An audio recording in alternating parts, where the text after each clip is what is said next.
it's lovely to be back, and just relax and let me do the work. But if there's anything in between that I'm not explaining, or you want a bit more, just put your hand up. Who we got there? Natalie, good morning. Just raise your hand and I'll come back to you straight away. But at the end, there's always the Q&A session, and you bring your stuff and I'll do some live coaching with you. So here we go. I'm going to try and keep it to an hour today because I've got a terrible habit of running over. I get so excited by it all.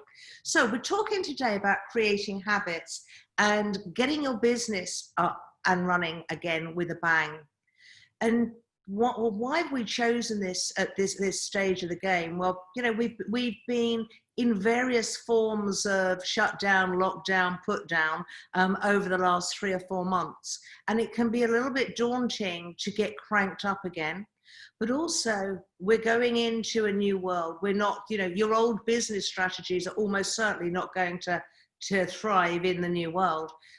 We've got to be able to I think we need to review where we're at, where we want to go, and where the world is, because it's no good us thinking, oh, well, you know, it's great, you know, our business is X, but the world, if it's something that the world doesn't need right now. And there's going to be huge numbers of change. I mean, we're already seeing shifts in the economics. We know that there's a recession, probably a depression coming. But please don't let yourself get bogged down with that, because when there's a recession, there is opportunity. And whether we like it or not, you know, business is the cut and thrust of the strongest and the fittest will survive. And what will happen in a recession is that an enormous number, particularly in this one, of companies will go to the wall. And you're going to see that over the next 4 months. You're not going to have to hang around long for that. But what that's going to give is going to give more opportunities to the companies that are doing it well.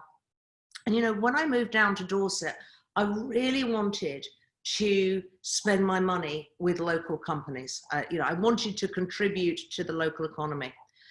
And I can't tell you how hard people made it for me to spend money with them. They either don't have a website, or if they do have a website, it's not very good. You can't shop online. They can only, you know, they'll only do this, and, you know, the window of this is tiny.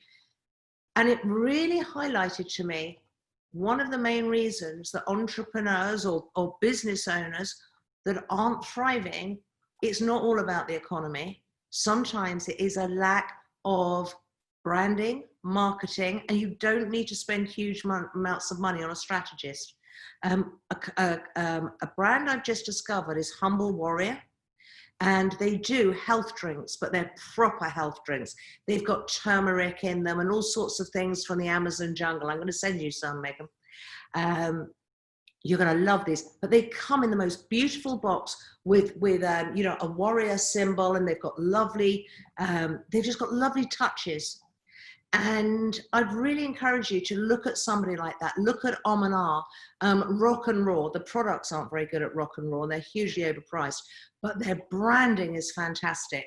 So the other side of it, of course, is customer service. If you're in business, it's all very good luring the customer in, but what we've got to do is we've got to make sure then that we are delivering up to and beyond their expectations. Okay. And that's something that I have found over and over again is missing in many, many businesses. So what are we going to do? We're going to get super clear about who and what you want over these coming months. Let's just say for the rest of the year. You know, we're hard enough predicting what's going to happen next month, let alone next year. So perhaps we should just look at the rest of 2020. Yeah. So what direction are you going in? What do you want to achieve? If you're in business, what are your targets? What are you basing those targets on? So the quality of your outcomes is based on the quality of your answers to the quality questions. If you ask yourself, oh God, you know, how am I going to get through this recession? That is not the question. Okay, can you hear how dry that is, how low vibe that is? The question would be, is what am I prepared to do that I've never done before to get me to where I want to be. Can you feel the difference in that question? How it's going to give you a different set of answers. Okay, can I have some nods or shakes? Thank you. So first thing, get clear about where you're going. What's your destination? And you're only going to focus on your destinations this once, because then we're going to focus on the journey. Most people focus so much on their goal that they miss out on the components that are going to feed their journey. So you get very, very clear, where do I want to be by the 1st of January 2021? Now, that's not just geographically, where do I want to be? Where do I want to be in my business? Where do I want to be in my finances? Where do I want to be in my romance? Where do I want to be in my relationships? Where do I want to be in my self-care? Whatever it is for you, okay? And then you have to make that goal compelling. And what do I mean by that? I mean that it lights you up like a pinball machine, right? If your goal doesn't light you up like a pinball machine, you are not going to suffer the trials and tribulations and stay on par, are you? That goal has got to be compelling. So you've got to feel it. How's it going to feel when you achieve that destination? What are you going to see, hear, feel, be that is different? Start to get very, very clear about those components. So now what I'm teaching you to do is to own that goal as though it's already done in every cell of your body. Still with me? So you've created your goal. It is now technicolor and you're in it, okay? And you're breathing it in. Literally, you are now at one. You're embodying that achievement. And once you've done that, I want you to calibrate your body. How does it feel? And I want you to focus on that feeling every single day. That's called manifestation. Most people are so busy left braining what they want, they miss out on this hugely powerful tool. And this is, by the way, is a superpower, but it's a superpower that everybody has access to. Okay, so you've now feeling your destination. You're in it, you know it, you're there. Okay, it's congruent. Okay, when I do that, it's your head, your heart, and your gut. You're all aligned. That's who I am now. Now what I have to do is track back to where I am today, and what are the differences? What are the differences about the way I think, the way I speak, what I focus on? What do I put my time in now that I would put my time in then? Am I still making sense? So you're actually staying critically aware of what you're focusing on and what you're investing in. As I say, most people, what we do, 80% of what we do actually isn't very productive. It's the 20% that creates the 80%, and that's called Pareto's Law. And I thought I'd just give you a little bit about Pareto. Are you familiar with Pareto's Law? No? Well, you need to be, because this is really exciting. So it was Vilfredo, I'm sure I pronounced that wrong, Pareto. He was born in 1848 and died in 1923. He was an Italian economist, sociologist, known for his science and mathematical genius. And what he discovered was that the law, now it is not a solid law, but it applies to most things, is that 80% of your results in any situation come from 20% of your output. Now, if we can understand what that 20% is that gets us the 80% back, can you see how that immediately streamlines you? Because you can start to stop doing the stuff that you're doing that takes up your time but doesn't give you the results. Rach, is that making sense to you? Yeah? Yeah, definitely. Yeah? No questions? Nope. You were scowling at me. I didn't mean to be. Concentrating. I know. So I want you every day for at least a week to say to yourself, okay, what is my 80-20 law here today? What's the 20% I've done that's created 80%? You know what? I mean, I used to spend so much time doing stuff that fed my ego because I like to know stuff, but there was no value. There was nothing that was feeding my journey other than my ego. And it's nice to feel like you know shit. Okay. But now I'm meticulous, absolutely meticulous. You know, I believe there's going to be a global outpouring of grief, and I think it's going to start around the 1st of September. What have I been doing? I've been studying grief from every angle, every possible. So I am becoming an expert on grief inside out, okay? Because my destination is to be able to hold that space when this happens. Does that make sense? So I went to the 1st of September, looked what I needed, what I don't have, who I want to be, how do I think, boom, and I tracked back. So now I am taking the actions, but also working with Pareto's law. What are the 20% that's called creating the 80%? Okay? And we make time for what's important to us, by the way. If somebody says, yeah, I didn't have time to call you, what they mean is, I had other things that were more important. And when you say to yourself, oh, I didn't have time to do my homework today, Michelle, what you're telling me is, I had other things that I deem as more important, right? So get really clear on what you are putting as your priority. Because if what you're doing is scrolling through the Daily Mail celebrity page for an hour, don't come and say to me or to yourself, oh, I didn't have time. You got time to watch Netflix. You've got time to watch read the Daily Mail. You've got time to invest in your dream. You've got time to invest in your best self.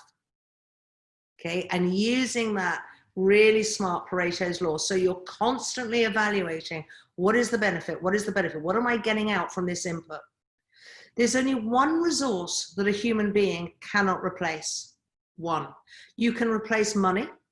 You can replace your health even. I mean, our body rejuvenates itself, I believe, every 7 months. You can replace love. You know, we love the love of our life. Oh, guess what? Someone better comes along next year. You know what you can't replace ever is time. But we are so free with it. How can we be so unaware of how we spend time when it is the only commodity that we can't replace? And trust me, as you get older, it just goes faster. I thought it went fast when I was 40. Now I'm nearly 60. I mean, it literally, speed of light. So get clear. How are you spending your time? Why is your new goal, why is this new destination important to you? Remember, you've got to make it compelling. If it doesn't light you up like a pinball, you're not going to go through the trials and tribulations. Does it fit with your highest values? Now, you may or may not be aware that there's something called values conflict. And what that is and how it manifests is I shoot for a goal, but I either screw it up, get it and lose it very quickly, or I never quite make it. And there are millions and millions, in fact, that's the majority of people. What that's actually saying is that I have a values conflict. And there is a testimonial on my website by a wonderful guy who I worked with about 10 years ago. And he came to me and his goal was to make $1 million. And he's got lots of other spiritual, he's such a great guy. And it had to be ethical, it had to be green, it had to be planet friendly, all of this kind of thing. And we worked together and he kept sabotaging. Now the guy's got discipline, but he kept sabotaging. So after about maybe 3 months, I said to him, okay, what is the downside of you achieving your goal? So in order to have £1 million in the bank by Christmas, what are you having to sacrifice? And like that, he said to me, time with my children. Oh, that's interesting, because you being a dad and traveling with your children is your highest value. He was absolutely obsessed with showing his kids the world and traveling with them. And he believed that in order to have the $1 million in the bank, he had to sacrifice that. Now, as soon as I clicked with that, we were away. All we had to do is we had to find a way that he could make and put $1 million in the bank and still travel with his kids. Well, guess what? He did it by Christmas. Because what we did was we created a remote, a working package. He took the family to Australia for 3 months. He put them in the green school in Thailand for 3 months. I mean, and then still made that the dosh. So remember, if you are not, or you are sabotaging, you are almost certainly in values conflict. So I want to be an entrepreneur. I want to be the founder of a brilliant company, but that means I've got to risk failure. So if you're a perfectionist, you're FCUCK'd. How are you going to do that? You can't. You cannot be a perfectionist and risk failure. The two aren't going to sit together. Or if you do, you're going to torture yourself. Does that make sense? So I want you to see where your values might be conflicting. Okay, and just write any notes on that, because if you've got a specific question, it's quite hard to generalize and be really impactful for you. Got a specific question, come to me at the end of the show. End of the show, look at me on TV already. So one of my favorite sayings is, the virus won't break us, but it will show us what's broken and what to fix. What have you learned over this phase that you understand now is broken? It might be your self-care. It might be the way you speak to yourself. It might be the way you conduct business. It might be your business home life balance. Take the lessons. Do not come out of lockdown and not feel wiser and implementing that wisdom. And I know some of you are a hell of a lot wiser.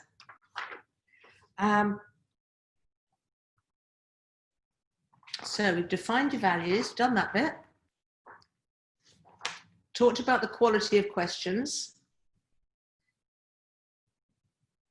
Remember, we've got time, we've got money, we've got energy, we've got learning, we've got failure. Those are the 5 things, one of the 5 of the things I want you to check your relationship with. I'm going to say them again. How I spend my time, where I invest financially, where I invest my energy, and that's focus, what I talk about, what I think about,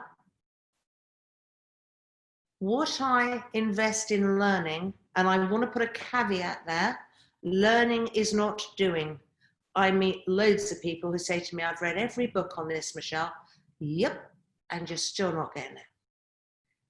Reading is not doing. But if you want to become an expert on, let's say, PR, get clear that you're going to read 3 books, and then you're going to, but after each chapter, you're going to put something into action. Most people read, don't act. Okay. And what is your relationship with failure? Failure is a wonderful thing. It's a lesson. We've got this absurd relationship with failure. If you don't fail, you're not taking enough risks. And when you do fail, how do you make that into a celebration? How do you say, it just doesn't matter. All you've got to do is take the lessons from the failure and grow from them. And check on the way you speak to yourself. So if it's a self-sabotage failure, understand why. What are you scared of? Where is the values conflict? Oh, I don't think that I can be a founder of a really successful business and be a good mum. Hi, Christina. Thank you. Okay. So, there was a survey of 21 billionaires and 6,000 millionaires, all of whom were self-made. Okay, none of them had inherited money. And there were 5 things they all did. So I thought I'd share those with you. The first one is they rise early, most of them at 5:30, and the first thing they do is exercise. It's hugely important. How you start your day sets you up for the day. It dictates who you are. If you wake up and you tap the snooze button 3 times, you're already on the back foot. You're already telling the day that you're not really bothered about it. If you don't want to bounce out of bed most days, not every day, but most days, then change your game. Life's for living, and bouncing out of bed is your birthright. It's just that your goals aren't sexy enough. Okay? So if you get up and you have a cup of coffee and a fag and a croissant, you're setting yourself up for an unhealthy day. If what you do is get up and you have your smoothie and you go on your 5K walk, run, or flick-flack down the street, you're showing yourself discipline. You are creating vitality. The more exercise, when you do, not the more exercise, but when you do an hour's exercise a day, you have more energy. You reduce stress. You improve focus. And you're also showing yourself that you're worth taking care of. As somebody who gets up and walks every morning, I'm up about 6 every morning. I just answer emails that come in over the night, and then I go for a walk, pretty much rain or shine. And the clarity that gives me is exceptional. And, I shoot for about 8 miles a day. Don't always make that, but 5 would be my minimum. Why? Not because I'm a fitness bunny. I'm a good old solid Taurus. I'd like to curl up on the sofa. But it gives me that start to the day. It's self-discipline. If I do what I say I'm going to do, the rest of the day will fall in as well. So the other thing they do is they take care of their health. Remember, we're looking at 21 billionaires and 6,000 millionaires. So they really take care of their mental clarity, their vitality, their discipline, and they know their values. You cannot function well in business or with your goals without those core skills, those focuses. Number 3 is they read. They read their dailies, the biographies, they read industry magazines and books. They do not read the trash mags, okay? They're reading with a purpose. They want to become, and they want to be known as an expert in their field. Whatever field you're in, be an expert in it. Don't try and be a bit of something to everybody, but be an absolute expert in your one domain. If you haven't seen Inside the Mind of Bill Gates on Netflix, treat yourself. It's incredible. Daunting, but incredible. The man is a genius. Whether you love him or hate him, nobody can deny that. He reads 360 books a year. He retains 80% of the information from what he reads. Can you imagine that? What are the other skills or habits that these people have? Is contemplating, thinking. Most of us are busy fools. There is an unconscious belief that if we are busy, we're productive. Well, Warren Buffett, who's one of the wealthiest self-made men in the world, will tell you that he spends 80% of his time contemplating, strategizing, not doing. He has people do for him. And you look at the most successful people, that's their strategy. They strategize, they learn what they need to be an expert in their field, and then they pay people to take off the stuff off them that isn't to their best game. Rise above it, and you've got to become a good delegator. And if you don't know how to delegate, bring that to Q&A at the end. Number 5, they invest in their rituals and their routines. So we have 10,000 or so rituals a day. Everything from, if I said to you, tell me the first 5 things you do every morning. Just think about that. So you open your eyes, you get out of bed, probably have a pee, maybe clean your teeth. You do it in the same order every day. You do it in the same way you take your toothpaste lid off and you don't put it back, or you do put it back. There are very few differentials. We are creatures of habit, which is why it's so damn hard to build a new habit. Why you have to be conscious and make it compelling why you're doing this. So check your routines and rituals, particularly your morning routines and rituals, are in line with the person you want to be. Now, we're here to not just talk about business, but business is high in the game. Who is going to take a business leader seriously who doesn't even deliver on their own promises? Not me. Why would anybody expect to feel like a successful person in business if they can't mind their own? Crazy. But that's what we do. And even some very smart people do that. So again, I don't want to beat you up. I don't want you to beat yourself up, but I want to give you enough pain and insight to change this. Because if you do the same things the way that you've always done, you're going to get what you've always got. If you want to step up your game, if you want to step up your results, you've got to step up the way you think, the questions you ask yourself, what you focus on, what you invest in. Okay, the difference that makes the difference. Number 6 is discipline. And remember I said, get up in the morning, go for your walk, get your smoothie, whatever. Self-discipline, I like to call self-integrity. If I make a promise to myself, I don't care how small it is, I must deliver on it. Because if I don't, my brain won't take me seriously. And if my brain won't take me seriously, I'm screwed. I'm not going to be able to if I can't get the small things delivered, I sure as hell won't get the big things. Okay? So the reason that I am so entrenched in helping you deliver on your promises is that it will take away any need for motivation. Because when you say you're going to do something, your brain will just go, okay then. And the next thing you know, it's put your running shoes out next to the bed. It's just like habit. Boom. If I say I'm going to go on a diet, my brain just goes, okay, we won't eat blah, blah, blah for a week. But there's no temptation. It just, because I practice self-integrity. I wouldn't make a promise to Rachel that I'm going to do X, Y, and Z and not show up. Why the hell would I do that to me? If you respect somebody, you deliver on their promises, on your promises to them, don't you? So if you don't deliver on your promises to self, what are you saying to yourself? I am not worthy. I am not worth respect. Okay, and it all starts with you. So don't expect other people, by the way, to deliver if you don't deliver to yourself. And discipline is a practice. Discipline isn't an overnight gig.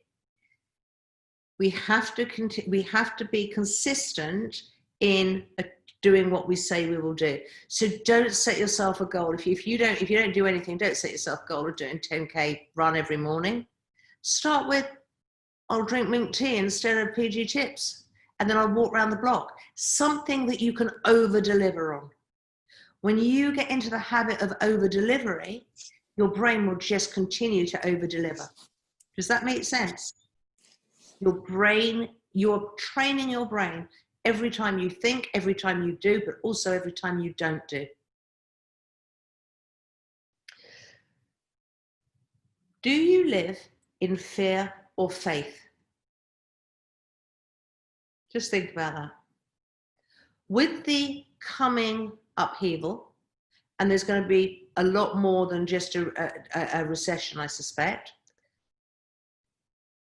If you're living in fear, how are you going to cope with that? How are you going to thrive in that? The truth is you're not. Now, you've got a heads up here. If you focus on what you fear, you're going to magnify it, you're going to attract it, you're going to grow it. I have taken 2 businesses through deep recessions and both of them thrived.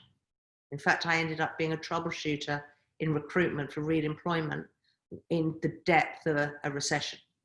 And nobody hires in the depth of a recession. But what I did was I used to go into the branches that weren't performing and I had 3 months to turn them around. How did I do that in a recession? Very simple. I was fearless. I always saw the opportunity. There were agencies going to the wall. They used to hang me over. This is God's honest truth. Anybody watching me that used to know me from the day will know that they used to hang me over the big, what are those called? The great big dustbins. And because I'm only 5'2", Like they would hold on to my feet, and I used to go in the dustbins and I used to steal the other agency's paperwork. So I got their clients, I got their rates, I got the details. Now, okay, that probably isn't so likely now. I bet it still is somewhere because of data protection. But this is the kind of thing. What are you prepared to do to beat the odds?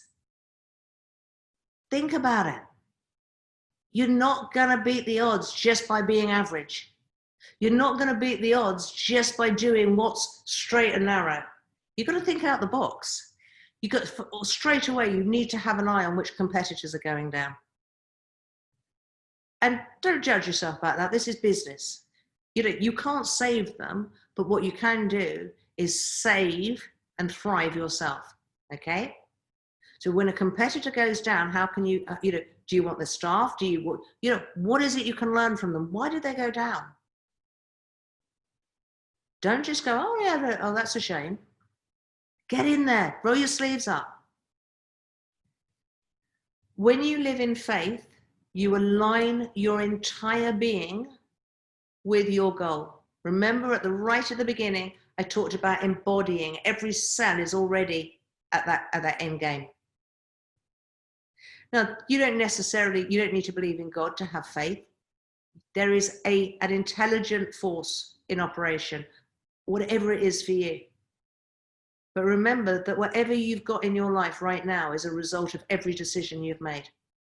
Every thought that you've had has got you to where you are now. So if you aren't absolutely over the moon with what you've got in your life, all you need to do is change the way you think, focus, and act. It's simple, isn't it?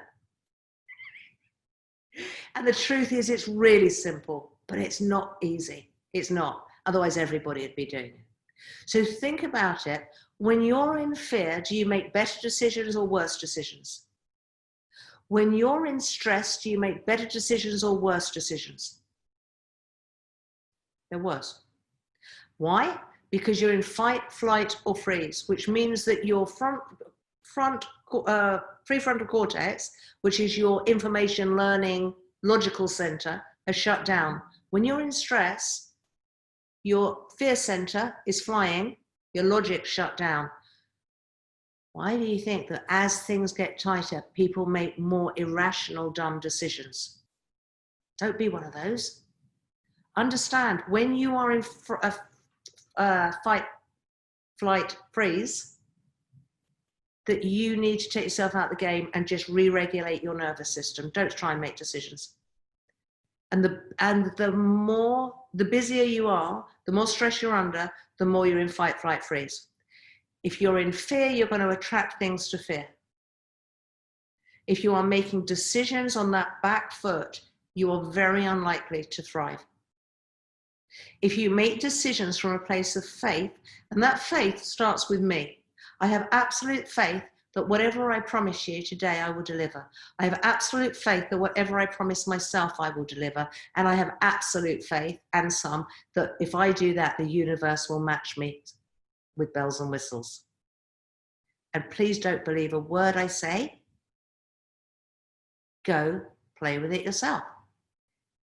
This is about 40,000 hours of one-to-one coaching evidence. I watch people create miracles every day of the week. And even people that don't believe in miracles create miracles. But they soon do believe in miracles. So 5 major qualities. You need to be able to adapt quickly. You've got to be nimble. Adapting means you've got to be nimble. So whatever your business you're in right now, whatever situation you're in right now, be ready to move fast. If you need to move your premises, if you need to move the way you hire or fire, if you need to change your client base, anything at all, make sure that everything is light-footed for you right now. Okay? Any company that is slow to react over the coming weeks and months is, unless you've got a huge reservoir in the bank, is going to suffer and potentially go down. You need resilience, both as a person and as a business. What does resilience mean? It means that my bounce back game is awesome.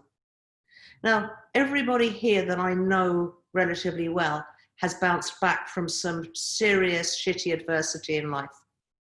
So I know that you've got a bounce back game, but how much are you focusing on that? How much are you feeding your resilience to make sure, because adversity is here, we don't have a whole lot of time to prep for this. So when the shit hits the fan, what's your reaction? Ask yourself now, when that happens, what do you do? And I want your reaction to be, wow, okay, there is always opportunity in adversity. I'm going to check my nervous system. I'm going to check all the things Michelle went through on the 20, whatever it was of June. Am I in alignment? Okay, you are not going to panic. You are not going to go into fear. All change is preceded by chaos. Bigger opportunity needs change. Change is preceded by chaos. Well, we're just about entering the chaotic zone, okay? And by the way, chaos means I cannot predict the sequence of events. That's all it means. Okay, because we are control freaks, human beings like to know what's coming. They like certainty. Chaos and unpredictability throws most human beings off their game, which gives you a great opportunity to whip in there under the rug and take them out from under their toes, okay? So, adaptation, light on your feet, flexibility, resilience, your bounce back game. And if you want to, a nice little exercise to do is to write down as many times as you remember that you've bounced back. Okay, what you're doing there is evidencing, you're taking out of your unconscious into your conscious mind, your proof, your evidence of your resilience. And when you evidence something, you embody it. The more you evidence it, the more you embody it. So you know how you've evidenced that you're a dork, or you're stupid, or you're a failure. You know that horrible inner chatter. Exactly the same thing. Okay, what I'm asking you to do is to use that evidence, only the evidence process, only do it the other way. We're so good at putting ourselves down. Just don't let yourself do that. Okay, when you make a mistake, when you're not on your best game, when you don't behave nicely, there's no room for self-attack. A little bit of love and compassion. Wow. Make good whatever you've broken. Yeah, if you've upset somebody, but you come back to yourself and you show yourself kindness. You've only behaved that way because there's a wound that's been triggered. And your job now is to say, okay, what was the wound? I now need to do some work on that. A trigger is your best friend. Won't feel like it, but it is. The next, so we've got adapt, resilience, faith. I talked about faith. You have to have faith in yourself, and you have to have faith in a higher power. Integrity. Integrity is, I do what I say I'll do. Simple as. Can you imagine running a business and knowing categorically that everything you say you'll do? Or running your health business, your internal health, and knowing you will do what you say you will do? How much easier would life be without that, oh God, I didn't quite do it? And even worse. And the fifth one that I absolutely believe is essential is passion. Passion is a powerful energy, and the universe works on energy. So if ever you've sat with somebody who doesn't have passion about their business, you will know that you come away feeling a bit flat. It's pretty much impossible to be pitched by somebody who has no passion and for you not to feel quite flat. Then I want you to think about a time where you've been pitched by somebody in a business who absolutely loves what they do.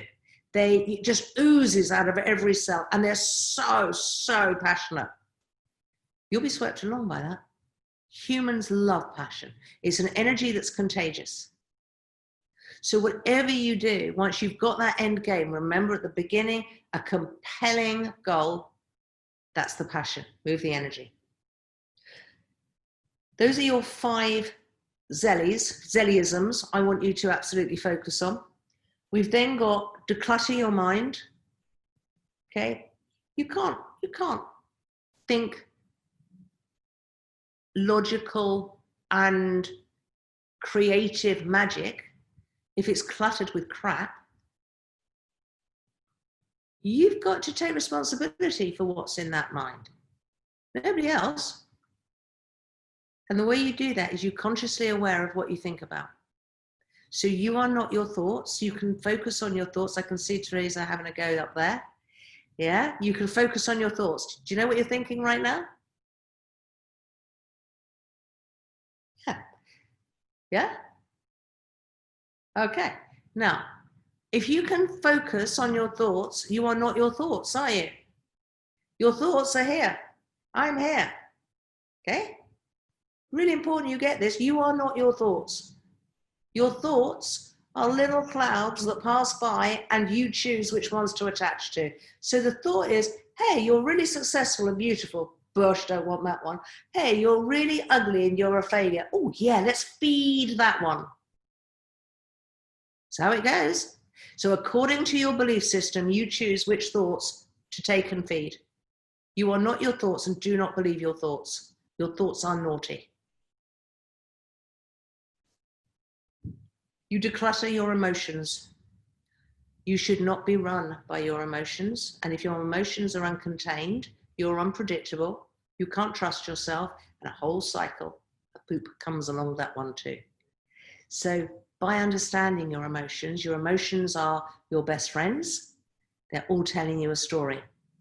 And that's in another presentation. So if you do want more information on emotions, on my YouTube channel, there is a video that's called something like emotions. I've tried to keep it quite simple so you know what you're getting. And my YouTube channel is Michelle Zelli. And declutter your space. So your external space, the environment that you hang out in, will impact heavily on how your internal environment is. So those of you that share my joy in a good clear out, I know Rachel's one of them, you know how much lighter do you feel? It's like a weight off your shoulders. Do that religiously. And now, just as we're coming out of lockdown, actually it's really good time for an emotional, mental, and environmental cleanse. If it's not beautiful or useful, get rid of it. And if you haven't used it in the last 6 months, put it in a box. And if you don't look for it in the next 6 months, get rid of it.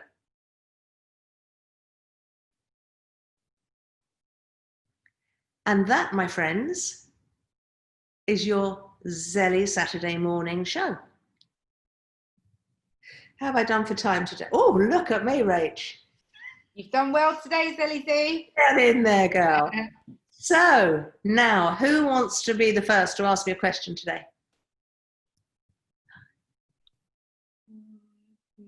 Yeah, Therese.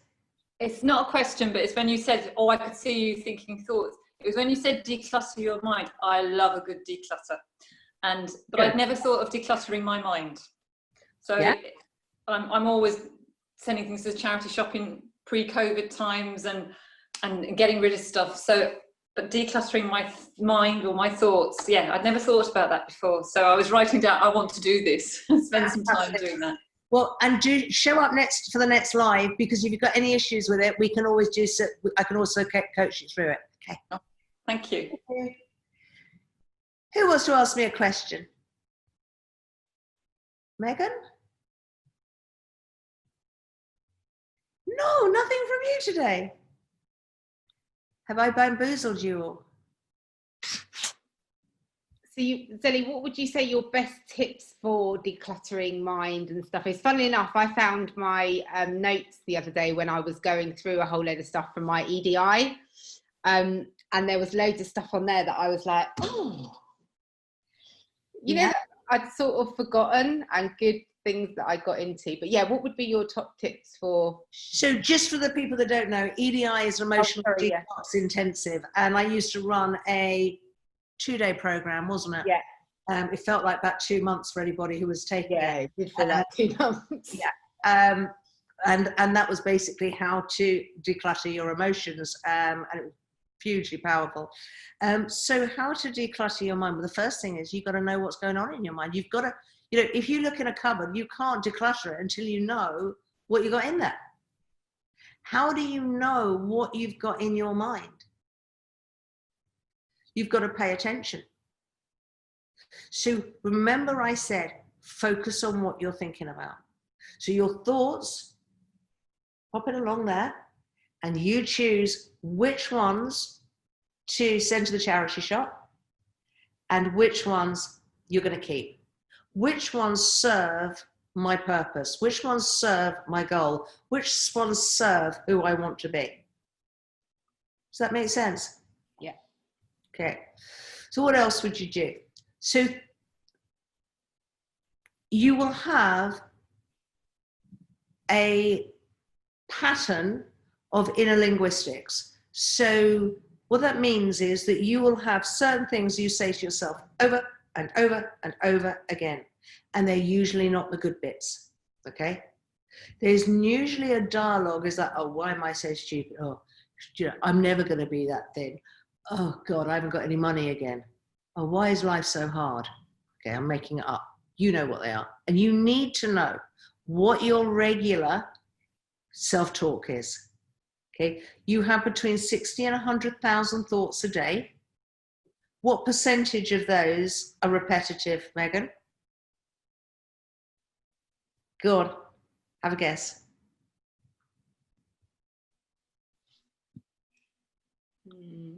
How many? She needs to unmute her. Step, not bad, 80. Remember Pareto's law? Oh, yeah. 80%. 80% of your thoughts are repetitive. 20% are relatively new. That doesn't mean that they're one-off, but they're, should I buy Colgate or McLean's? Should I go to the left or right? Look, these are not life-changing thoughts. The number of thoughts that you have that are going to change your life are probably no more than one a year for somebody that doesn't do the work.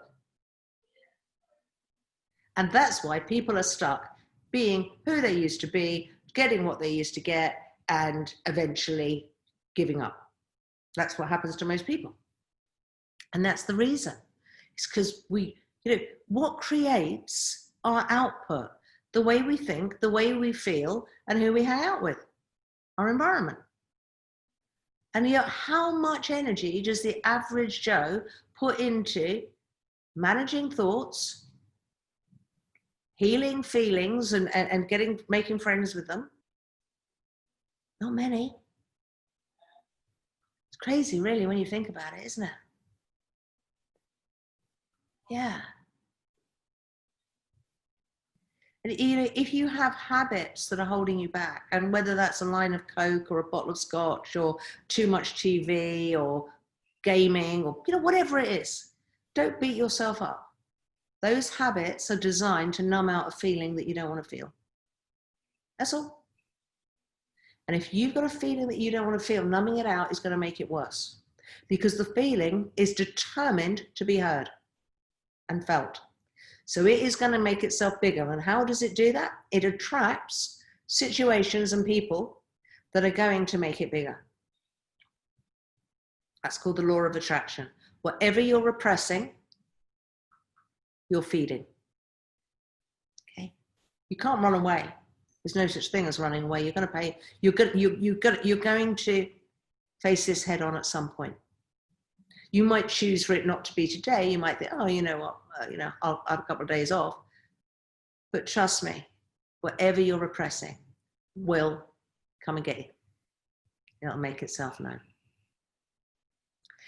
Any other questions or comments? Anybody want any live coaching?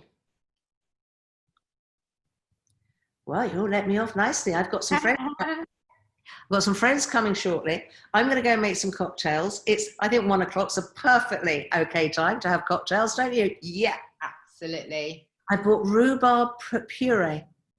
Oh, get you. Yeah, I thought get me too. I thought a bit of Prosecco, some rhubarb puree, and a shot of vodka. What do you think?